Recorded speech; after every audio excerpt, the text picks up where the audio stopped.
Okay, so let's start with the physical side of Windows first. And when you're talking about speeding up your computer, you're going to hear the word RAM a lot, which stands for Random Access Memory. Now, your hard drive is also memory, but that's where you store your files. RAM is the complete opposite. It's where your computer runs on it. So the more RAM you have, the faster your computer will run. It's the only method I'm going to tell you about today that will actually cost you money.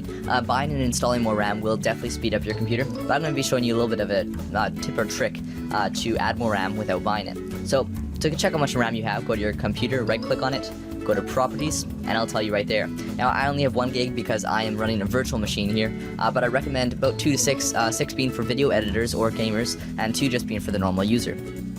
To add more RAM to your computer without buying more RAM, you can actually use USB or memory cards using the ReadyBoost option on Windows 7. So very first thing, you want to go to your computer here, stick in your USB or memory card, right-click on it, go to Properties, go to ReadyBoost, and enable it.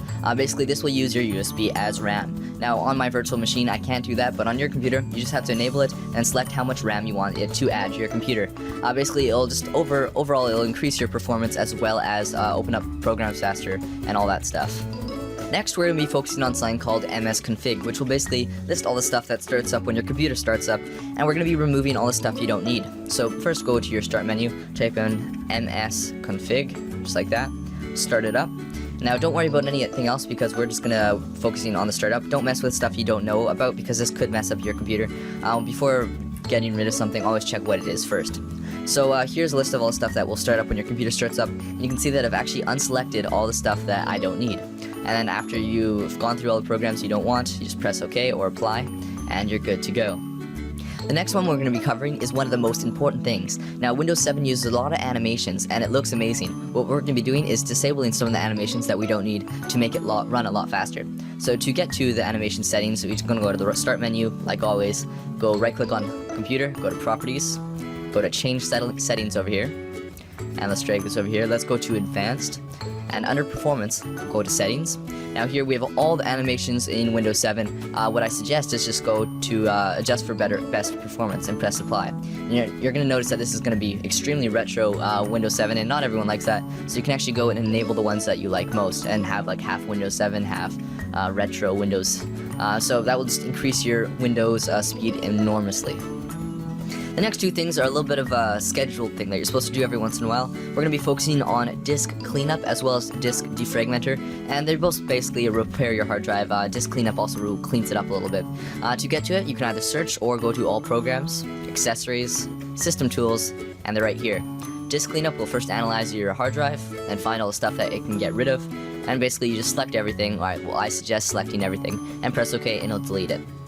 Next one is Disk Defragmenter, and it's also at the same place, Accessories, System Tools, and this will defragment your disk, or in easy terms, it will repair it. I don't want to go into it because I could talk 10 minutes on this, but basically just press Analyze. Now mine goes every week, I have it scheduled, so you're going to notice that mine is 0% fragmented, and that's good. If yours is about 30 to 50 or higher, you're going to notice a gigantic difference once you defragment your disk. Another thing that can really help is disabling the Windows search, or at least minimizing it so it doesn't have to cache as many files. See, it keeps a record of each file that you have on your computer, and every single time you start up, it will have to search for all those files, and it'll do all this stuff that will basically slow down your computer. So if you search a lot, this might not be for you, but if you don't use it very often, then you definitely want to check this out. So first off, you have to right-click on Computer, just like before. This time we're going to go to Manage, and you have to be administrator to do this. Then we're going to go to Service and Applications, and Services, scroll down to Windows Search. It should be at the bottom here. Right there, we're going to double-click on it. Now we can have it on automatic, so it'll automatically start up and cache everything. Or we can go to Manual, so we'll have to manually do it, or Disable, which will speed up your computer quite a bit. But once again, it's not for everyone.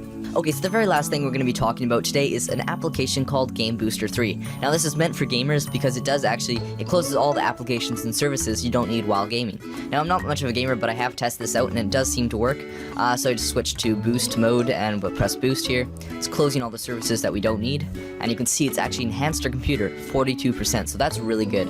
And then once you're done your game, all you have to do is press restore, and it'll restore all those applications it closed. So I guess that concludes this video. Please stay around for the Pick Me program, and I guess that's all. From Technology Crazy, goodbye. Anyways, the Pick Me program winner this week is the Gem Tech, and he does tech videos just like me.